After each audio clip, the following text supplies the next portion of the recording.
One of the things I was running into is I was like, oh, because it's like a drill video, about like tips and tricks of using your drill or whatever, right? Mm-hmm. And I'm like, all right, like when you're drilling a hole, you want to turn the clutch off. You put it on the drill setting so that it doesn't stop.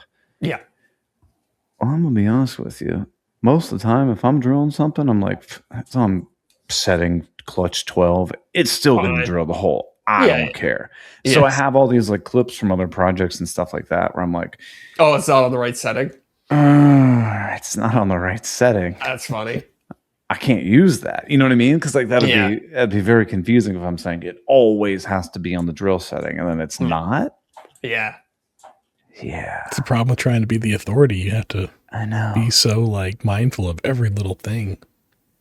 Wow. Yeah, that's a good point too. Yeah, I don't know. Like trying to be the authority is tough because then you develop this audience who's like scrutinizing everything. Yeah, they're like looking for you to be perfect on every little thing. It's like, I don't know. Well, that's why I kind of frame it as like when I'm drilling holes, I always keep it on, or I typically always keep it on the drill setting. It's not like you have to do this. Yeah. Here's a general rule of thumb. Best practices versus, yeah. But as long as, you could also like try and explain, like as long as the clutch is set high enough that the friction from the bit going into the material doesn't trip it, then it'll still work, but it's better to be in the drill setting so you make sure you never hear that horrible noise when you're drilling. Yeah. I used to hate that noise. I used to fear it, thinking I did something wrong. It sounds like the drill is breaking. Yeah, it does. But now I hear it and I'm like, okay, it's doing what it's supposed to do. Right. Yeah. Right. Although I have had drills start to fail, and then when they're in the drill mode and you're going really hard on something, it'll pop into the number 12 setting or whatever, and then it'll start slipping, which is annoying. But that's only old dying drills, so it doesn't apply. I'm gonna be honest with you though, driving in fasteners with a drill just pisses me off. It's annoying. Yeah, I don't know why it's so much better with an impact driver than a drill.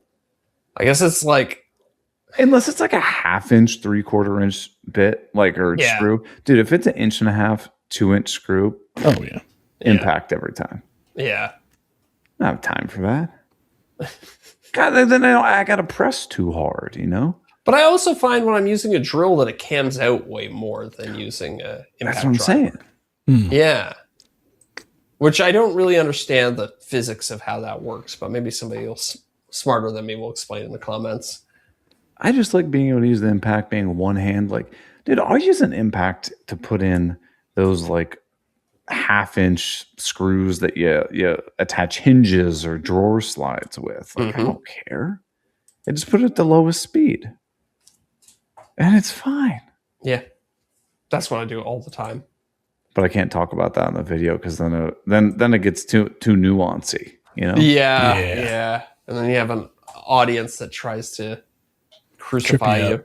Yeah, it's tough. I actually have got some pretty good like thumbnail and title ideas for this video. Nice. One of those like not only brings in woodworkers, but we could bring in other people or just genuinely curious about their drill and in general. So